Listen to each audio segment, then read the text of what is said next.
Hi everyone, today we will talk about how to fix or how to solve Twitter OTP problem.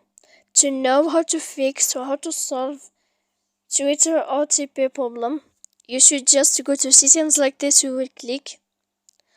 After that, in this page, you will go to apps, default apps, app settings. When you will see this list, you will go down to find the application of Twitter and you will enter. When you will see this page, you will go to click for stop. Then you will enter to storage.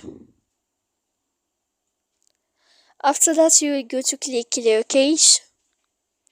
Then you will go to click clear data. And after all that, you can turn off your phone. So please don't forget to support us by like and subscribe. See you next time in another video, and thank you for watching.